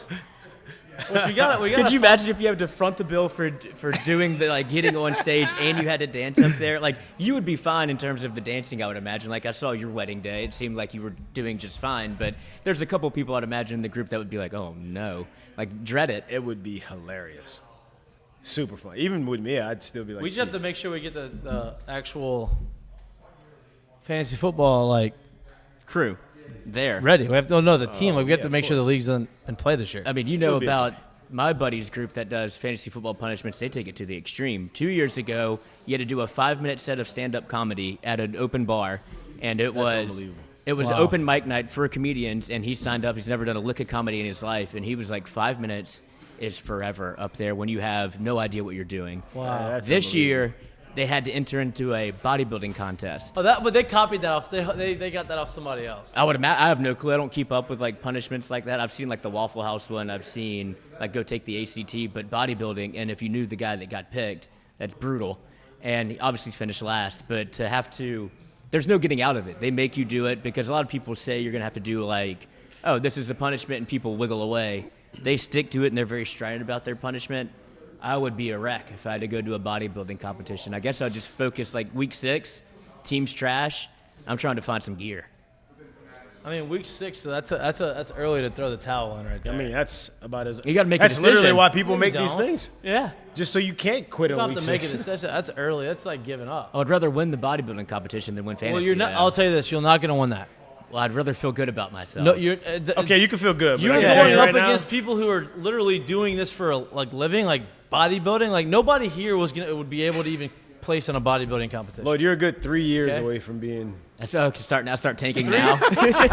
you're 3 years away and a lot of PEDs away from. You're 3 paying years, a couple PEDs. Tractor Supply Co. Yeah, you got a long ways to I go. know. dude. Respectfully, yeah. Yeah. F45 4 days today. Feel Yeah, I good don't about think that'll that. cut it. So, I'm looking at the week 0 schedule right now. God, it's just like a bit. It's just. I'm You're not gonna gonna watch watch any. it. I'm gonna watch Navy and Notre Dame. In. Dublin. Mm. They play on the 26th. I'll probably watch the It's a first. Saturday. I'll probably watch the first 22 minutes of that game. I mean, it's just there's no like. It's week 0. gonna give 'em a Why do we run. have week 0? Why do they have that? It's the tune-up. What's the It's tune-up? preseason. We had the same conversation last year. I know that. and I still don't know the answer to it. Like, when did that become a thing? Well, And actually, like, call. You know who always plays week 0? Hawaii. Mm-hmm. Always in week 0. They're going to Vanderbilt. So that Oh. should be a dub for Vandy. Vandy's better this year than they have been in the past. Look, that was my look. I'm gonna make Jack go and get that clip when Vandy wins 6 games this year and say, "Hey, I said it, 6 games, I wonder what their over/under is. not 6." What? Their over/under is probably Like 3, 3.5. 3 I and a mean, what they half. win last year? 4? I think they love their coach. 2 though. maybe. 2? I thought They it love was their 4. quarterback too. They extended the coach, didn't they? Yeah. Yeah. Well, they actually have a quarterback who's pretty competent. And like, Who? Jay Cutler? Oh. Yeah. The best quarterback since Jay. Uncle Jay? And who's Rogers' brother? What's his name? I forget his name. He was on The Bachelor. Yeah, I know you're talking. I just don't remember his name. He still does broadcasting. He does now. broadcasting stuff. Yeah. And him and it. No, Rogers. What's his? I know his last name. What's his first name? Murray Rogers? No. That guy sounds like a total dork. He sounds like a Jordan Rogers. Jordan. There you go. Jordan Murray's Rogers. the You know who else? accountant. He's married to that girl from The Bachelor. What's her name? The Christian brunette. Cavallari. You know? Rogers. Yep. Yeah, got it. Murray. It doesn't matter. Anyway, he does all that stuff. They're You know- hosting a Bachelor Yeah, show. yeah, I yeah, think. You know who else doesn't know his name? It's Aaron. Aaron. I know. And Jordan will tell you that Aaron doesn't. You know, Jordan's a big. Hey, Aaron doesn't like his family guy. There's a lot more. I think there's a lot more behind the scenes there than is That publicized. meets the eye. He sends back their Christmas gifts every year. Who? Hard Knocks would allude to there's much more going on behind the scenes of the Rogers family than one side kind of is No doubt. portraying it would be. Usually the side that's loudest is the side that's not. They're not totally in the It's clear. probably not enough of the story, right? Yeah, I They're would say creating so. the narrative, right? Seems about fair. I don't know. I don't know anything about that. San Jose State plays at USC and the Pac-4. You know, so I mean that's really it on week 0. Do you have any Just give me the preseason week bets for college football? Have you put in your Not yet. I need to start doing that. The over/under LSU 9.5 is a great number for the betting world to have to because chew on? That's a tough one. Because 10 wins is tough, right? Like 10 wins is an accomplishment at any school in right, any and year. this is all you have to do it in the regular season. The bowl game doesn't count. So It's very possible to slip up. I gotta go look at the best. Do you have any off the top of your head that like lines or anything that would be a popular bet for people? I mean, just going through week 0, you have Navy plus 20 against Notre Dame, which I might buy a point and a half, get up to 21.5, see what we can do there. He's back to his T's and ways. That's I right. can't say anything because It's Lloyd teasing is time. out of all of us. Lloyd has won the most money. I can't say anything. That just means he's played the most too. Well, no, that he wouldn't be up. I didn't mean like Yeah. played the most money. I just mean actually played the most. Oh, if I bet like Mikey and was in the streak I was on, I might have. You act like I bet like a lot. I'm like Phil Mickelson in it. No, like that is my curtain call though. It was almost a mistake of the day, but then I went inside my soul. Did you and I was see? like, Did you see the other guy that came to Phil's defense? And so if The you don't golfer? know, huh? No, Michael it was like Kim? a betting guy. Like the guy who's writing this book was Phil's bookie. Like he's a betting guy. And so he's basically saying like Phil has bet over $1 billion in his awesome. life, and like he's lost somewhere close to like 300 whatever it is, right? So some other guy comes out and he's like, look, I'm gonna put this in perspective for everybody out there, like get on Phil. At the point when the time span that this bookie is writing this book and all this money is being quote unquote lost by Phil was averaging $60 million a year. That's what he was making annually at that point in his life. He said at betting $150,000 a bet, a unit, is equivalent to somebody who makes $100,000 a year betting $150 on per unit. So they were trying to put it in perspective, like, hey, he's betting a bunch of money, but he's also making a whole He's bunch betting of within money. his means. He's betting within his means, right? But- I'm not like $150,000, a lot of money to just throw on a bet. But to say like, oh, Phil's losing all, and he did lose a bunch of money, and Phil's been very open about all of that. But relative to his income, it's not like he was like betting above his means. He wasn't, loan sharks weren't coming out and trying to break his legs for them to pay him back his money. You know what I mean? Were they? But maybe they were. I mean, there's a lot of allegations that's part of the reason he went to the Live Tour was to pay Yeah, of off some course. of his. He wasn't very liquid. Yeah, He kind of had some money tied up in assets and owed some people some money. But he did it. That he was like, all right, this would be a nice influx of cash that I kind of need. And he's also very well known for getting in trouble with the SEC. Where For he sure. was No, found- look, all those things, and like he's been very open about his past, and recently, and he's talked about his gambling. He talked about his gambling addiction. He talked about how he had to go get help. He's talked about how he's better now. Did you see him on the first two with Bryson? He is not. It's past an addiction. This is a lifestyle. Yeah, but there's a way of like, hey, let's temper it down a little bit. You know Not what I mean? 150,000 Yeah. a hole. Yeah, but I guess if you're an addict, then it's hard to. There's no Tempering it. this. If and that. if It's you're an all addict or making nothing. $60 million a year, You just make enough money to where it's not a problem. He was making enough. He just kept betting. And Kept doing it. betting more and more. And then Now, you have. I would imagine anybody could do a whole lot of good with $60 million a year. So to be betting that much still. God, Florida and Utah run it back. What? August 31st, Florida. Yeah, and but that's real week one. Yeah, I know. I was just looking at it, but that was the game last year. Yeah. Yeah, it's a home and home. That wasn't opening week last Nebraska year. at though, was it? Minnesota? Utah -7.5. They changed up the app on the old Caesar Sportsbook. Oh no, I gotta get back on that. I don't like they're I not gotta letting me buy dust off points. the app. I gotta Yeah. dust off the app. Yeah. What else y'all want to talk about today? Vanderbilt was -18 against Hawaii. I don't like that number. It's Hawaii. Never know. Always go back to RIP, Colt Brennan. Yeah, but that's when you go to Hawaii was the ones that they would win. When Hawaii has to go somewhere else, they're flying from Hawaii Jet to lagged. Nashville. Maybe on Broadway. You know what Probably. I mean? Just the Hawaii to Nashville flight itself is tough. Speaking of Hawaii, how crazy are the wildfires? It's hot. What? It slipped out of my hand. Oh, how crazy is the what? How crazy are the wildfires right now in Hawaii? I've missed them. Tragic. A whole like beach town burnt down, like a whole like thing. It's crazy. Yeah, people are driving around with their air conditioner still on and they're smoking up their car. And it's like Crazy. It's dumb. crazy. Nuts. Prayers to people out in Hawaii. Prayers to people out there. All right. I guess we get to the Seggies now. Lloyd? You just took mine. That was my. No, well, you still talk about it. You still talk. You well, still I do it. do have for our mistake of the day, brought to you by Doe's Eat Place. Doe's Eat Place. Which you had a Unbelievable lunch there on Wednesday. It was great. Burgers was fire. Burgers were fire. We had tamales, which were great. Oh, you had the tamales, Oh, yeah, too? they're great. They're You didn't great. go back to work that day. No, Oh, I it's did. not- yeah. I did. I had work and the show all the same day. I did it. I made it through. I didn't eat a ton of tamales. I had a bite of a tamale. Yeah, It was I had a really bite of a Clay that tamale. I was wanted about it. to say, wait, hold on. Clay man. wanted the tamales. He's like, what is those? I was like, tamales. He's like, let's get them. Oh, he saw them on somebody else's table. Meanwhile, he ordered a fried chicken sandwich with vegetables on the side. Oh yeah, it's Play all for the about, tie. What's wrong with that? Yeah. I respect it.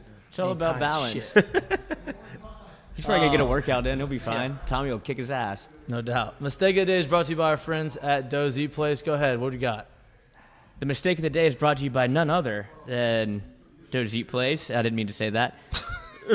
Featured on Doe's Eat fifth Place time. mistake of the day is Texas A&M. Hey. They put the cart before the horse a little bit with their collective. Now, all of these mega millionaires and billionaires are being terrified by the thought of the IRS crawling into the collective and seeing, is this really a nonprofit? How does this work? Well, can I? Oh, yeah, you're the financial man. It's not. No. Let me tell you exactly. Not exactly what went down. So basically, what they were trying to do was they were trying to turn the collective into like something like TAF, where these donors could get points for putting this money into this collective, and the IRS SEC said no, can't do that, right? It is a mistake. It is a big mistake of the day. But my point is, they get, I guess, because they're A&M, they got highlighted. But there's a whole bunch of other schools like Texas and all these other schools try to do the same thing, but nobody talks about them. But it's A&M, so I'm all for them being the mistake of the day and being criticized for it because they're Texas A&M. Well, and a lot of this is, it's also a little bit scary if you're an LSU fan because they have the Bayou Oaks Tradition Fund, which is the same thing. It's I don't know if they labeled it a nonprofit, but that was the stink that the IRS came calling for because this money should be taxable, and they're trying to say that it's not. And my next step would be the reason that they're canceling the entire thing is because if you're some of these people that donated money to the collective, they're probably going to start looking at your fund and seeing, well, how many nonprofits are you involved with? Or are you hiding your money? How much of your money is non-taxable? And so that's like, just shut it down. We're good. Well, the moral of the story is if you're going to do that, let's do it right first and not have to change it after halfway through. Because it's not like you're just changing $1 million or $2 million. You're changing a lot of money. There's a lot of money that are trying to get moved around. By changing, you mean cleaning. What's that? By changing, you mean cleaning? I mean, it's not dirty money. Well, it's turning into dirty money, It's right? not like you're getting it from Colombia because you're selling drugs or like anything illegal. It's their money that they earned that they're trying to put there without having to get taxed to use it for the athlete's benefit. So it's not technically cleaning money. You know what I mean? Like, you're not getting old, dirty money and cleaning it. You're just getting real money and trying to use it. avoid it from different getting way. dirty. Yeah. And I'm gonna not comment on that because you just never know. You never know. You don't know. You just never. But it's a mistake of the day because A&M and they got caught. they had to shut down the collective. They shut it down. I'm sure there's another one. No, yeah. Yeah. Well, that's what I was going to say is if the IRS or the NCAA, if they think this is the way to stop NIL, it's going to go back. Well, here's my. It's going to go back to the old way. Here's what I. And I'm sure there's people doing this. Let me get here. Here's this, Mikey.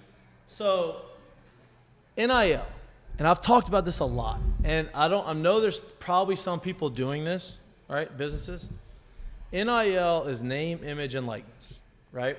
In the NFL, when they go out and they get an endorsement deal or they do something, they are making money off of their name, image, and likeness. Like, they are promoting something, they are doing whatever because they are popular and they are, being paid for their popularity, right?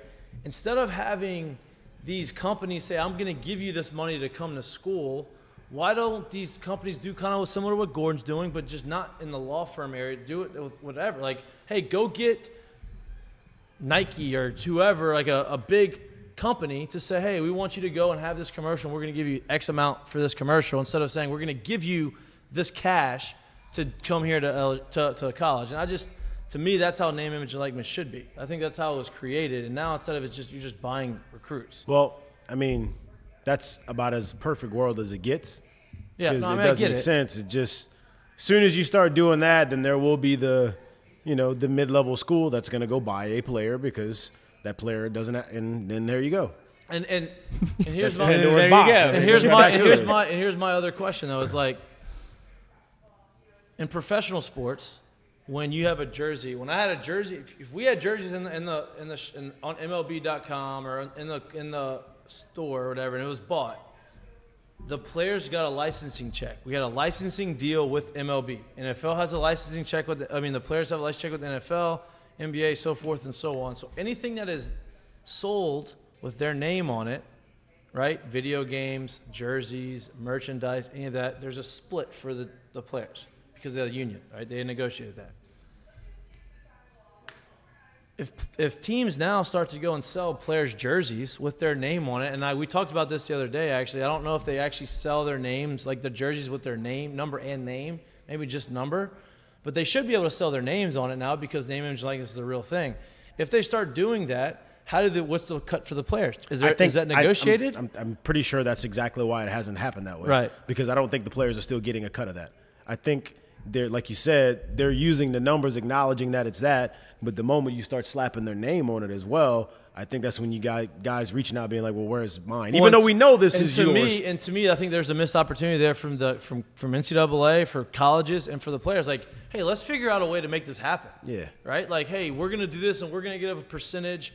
And, look, you may have the most jerseys sold, and but we're going to give a percentage to the players. I think, like you say, missed opportunity, and I think the school/administration side of it sees it different. I think they see it as if we split this, then maybe we possibly lose some of this revenue.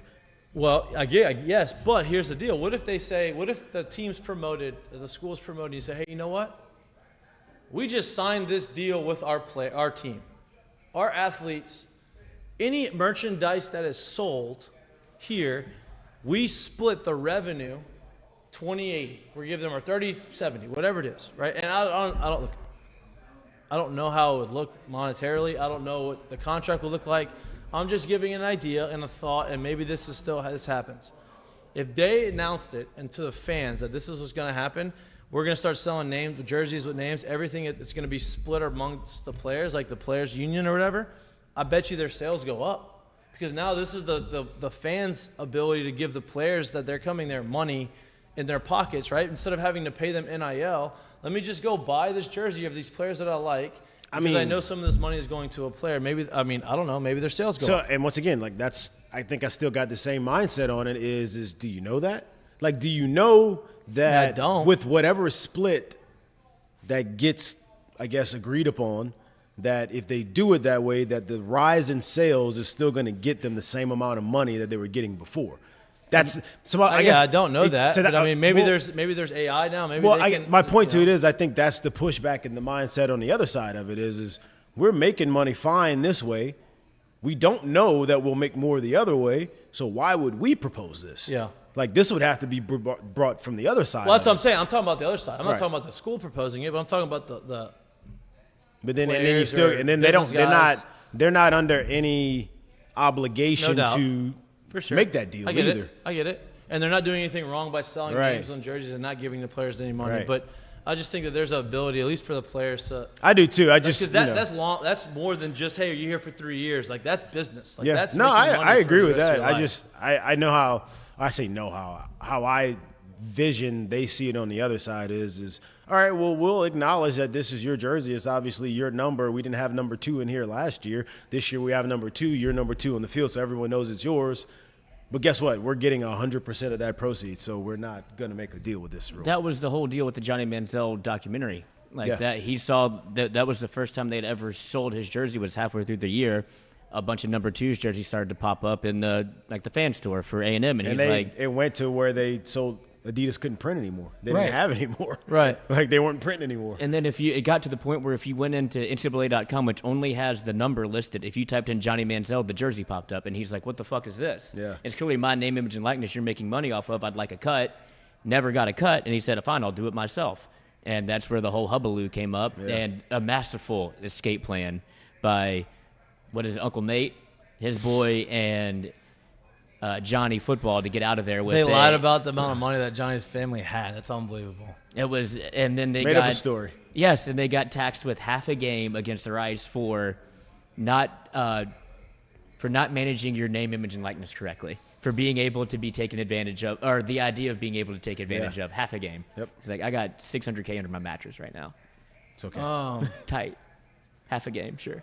Yeah, I mean, I think now you could do what he was doing. Like that's legal now. That but- was the whole point of it. Yeah, right. Yeah. So I'm not saying that. I don't know enough of details of this. It's just an idea. And if there's a way to sell a jersey, like to do that, we should figure it out.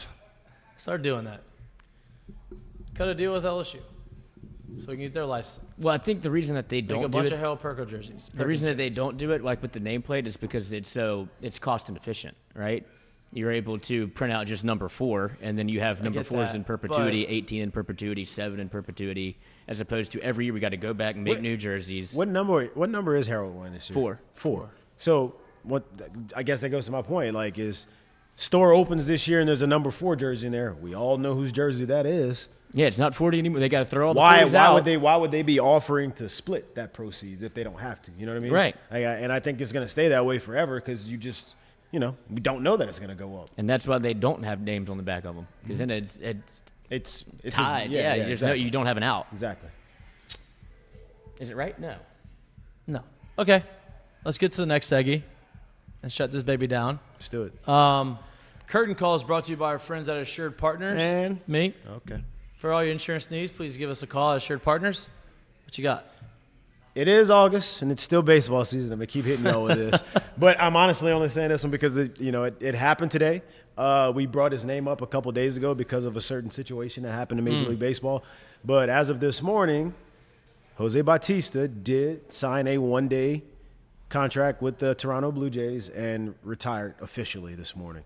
So the guy that, in my mind, I don't know about anybody else's mind, kind of forever changed what is looked at when it comes to celebrating home runs and kind of made it an okay thing these days because his was as controversial as they get in a huge moment. Great career. So I give a curtain call to him because he officially retired today and because of the way his career went and things Yeah, it didn't end the way it started, or ended the way it started, but like that last middle 6-7 years was pretty impressive. And if no one knows how it actually started, he was as close to being cut and going home as anybody out there. He bounced around from team to team for a little bit and then finally caught on and finally did big things and completely changed his career. So, what you got, Lloyd? Oh, my curtain call. We talked about it a little bit. Brought to you by. No, I'm kidding. It's Phil Mickelson. He was going to be my mistake of the day, but once I dug deeper and I realized I'm betting right now, actually. I just put in a 5-leg parlay on all the NFL games What'd you today. do? Give what you did. Okay, I will go through it. 5-leg parlay, and there's a bonus on Caesars if you want to use it. Okay. Plus 25%. I did Tampa Bay plus 3, Dolphins plus 1.5. I was over here looking up the quarterbacks and their backups. That's what I was doing. So I did Tampa Bay plus 3, Dolphins plus 1.5, Detroit plus 1.5, Commanders plus 3, and all-time spike game for Sean Payton just to come back in the league, and I feel like he's going to want to drop sack. Broncos minus 6. When they have Jacoby Brissett and they have one more and Jared, they have one more quarterback that I think is pretty good. So those are my parlaying all 5 of them together for $4 to win with the bonus $117. There you go. Could be a profitable day for your boy. Oh, right. but the Now your mistake, curtain I call? mean, the curtain call is Phil Mickelson in his spirit animal. First of all, I saw him on the tee box with Bryson DeChambeau, and he was like, "What are we playing for?" And Bryson, and all of his nerdness, was like, "Well, what do you mean? I haven't thought about it." He's like, "What do you mean you haven't thought about it? This is all I've been thinking about." He hits him with a million bets at once, and Bryson's like, "Yep, cool, great, got it, good." He has no idea what he's agreeing to. Phil just brings him through the ringer. I'm sure made a million different side bets the entire course. That's what Phil does. But to find out that he's bet more than $1 billion in his life, and I think there was a story where he put in upwards of 30 baseball bets in one day, was just, that man is living on the telephone, and I could not be more happy as a gambler. Because back then it was on the telephone. There's no apps. Yeah, he's circling apps. numbers in the newspaper and calling them in, and I would imagine now with the app in his hand, he's got to be a force to be reckoned with. Phil, Hey, Phil. he's reformed. No. He's reformed. I knew he had it bad. I didn't know he was that bad. $1 billion, people don't even. That's unfathomable. You think that's real? Yes. Do you? Yes. I don't know if it's real, but it's real awesome if it's true. even if it's half of that. You're right. Just to a lot of wager money. that much money, that means you've gambled so many times. And he tried to bet on himself, allegedly, in the Ryder Cup, which is all time. He came out and said he did not do that. Well, of course he's going to deny it. He could I get don't- kick him off the tour, Doug. I don't know. I don't think he did the Ryder Cup. I would not be surprised. They Not have- through his bookie, at least. No, I think I mean, maybe I'm he was sure- on the course. Yeah, they have but- action in the locker room, no doubt. Yeah, but not calling it in. officially yet. Didn't Bohannon it? No, I do not think he did that. I don't feel too great on the range. Let me call it in. All Got the right. pools today. My curtain call, and you took mine, so now I'm in a pickle. Oh, really? Yeah, I'm in a pickle. I was trying to get another one as I'm going through this, and I have not gotten one. So First time ever. I'm gonna be on your train. I was You gonna should have just jumped in with it. I was gonna get a shout out to Joey Bats, man, because Joey Bats he's retiring.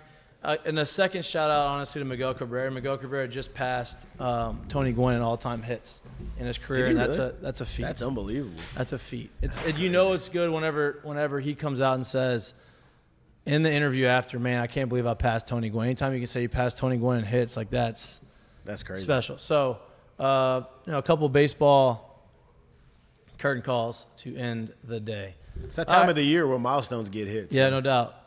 Especially, it's his last year, yeah. so he's gonna have to hit as many as he can before he's done. So, all right, enjoy the rest of your Friday. Enjoy your weekend.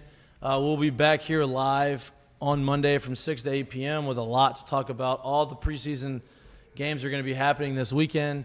We'll be 1 week closer to football starting, or one Monday closer to football starting next week. We appreciate all love and support. We appreciate all the sponsors. If you like to watch us and you enjoy our show, please like and subscribe to our YouTube channel. We say this all the time, but clicking the thumbs up button does us a lot of good. It helps us out a lot. If you can't watch us and you like to listen to us or anywhere you get your pods, and again, we will be back live on Monday with more conversations about sports, about the weekend, about what's going on. Football is right around the corner. It is starting to ramp up. We will have tonight. What? Starts tonight. Started last night. No. Tonight's the night. 6 Good. games? 5 games? Yeah, I mean, it started 2 last night. Yeah. There was 2 2? last night. What channel are they on? NFL Network? They were on NFL. Yeah. Yeah, I mean, they're not all going to be on NFL Network because they can't air all the games. Who but wants to be a pal and share their HBO? So Lloyd can watch a little. I got to keep up with this Hard Knocks conversation. We'll talk off air. Okay. We'll talk off air. I mean, I have a couple of guesses.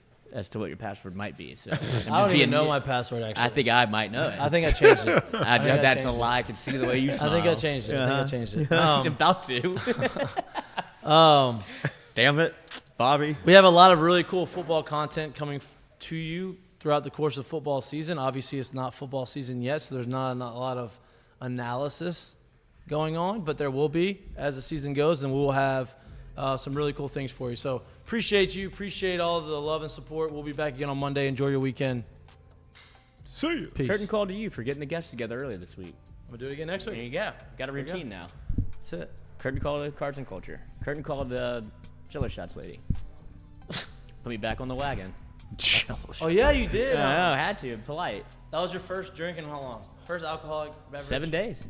Today's day 8. No, but you're still, are you still? It's a milestone is that for it, me. Or are you gonna? Or did it knock you off the wagon? I think. I don't know. The weekend's just starting. I know. now. I think You're maybe playing I'll golf just. too. Yeah. You put yourself in a tough spot. I'm thinking Get you a now, little taste before you play golf. This Now could I'm be just bad. gonna do. I just won't drink during the week, and I'll drink on the weekend. I feel like that's an attainable goal. Well, this And I football gotta- season, the football season's coming. The weekend's yeah. definitely His whole happening. thing was until football season started. Yeah. This was until I'm just trying to cleanse my body. Since when though? Yeah. 7 days ago. But I got addicted to candy, which is even worse. Like I haven't lost a pound. I've Oh, just that's been, so great. Like chugging Twizzlers. Twizzlers don't gain. You don't gain weight on the Twizzlers. I don't know. I don't look great. And then I also have been, and then it goes Twizzlers, Jolly Rancher as like a I mean, if you're reprieve. chugging Twizzlers, that's a little nasty. Yeah, I was about to say that's a How do little you drink different too. Twizzlers? They have a hole on both sides. Uses a straw. Oh, you take the bad Twizzlers. That's not the original Twizzlers. Like the good Twizzlers have no hole in it. You bite both sides. And you make it a hole and you What dig are you it out. eating? Red Vines? I think he's eating Red Vines. No, Yeah, I I got think it's Twizzlers. I went the Twizzlers Rainbow Pack. They sell those still? At Albertsons. But I'm off. I'm off the candy, back on the drinking. I can't. I'm not a saint. Oh, we know that. Tried. We didn't mistake you for one. No, you It's know. okay. No Zen. All right. No nicotine. Doing great. Enjoy your weekend. So I was irritable. Hang it up. All right. Shut it down. Love y'all. I know what you're doing. Uh huh. Shut it down. How much time do we have? Oh, I couldn't filibuster for 18 minutes.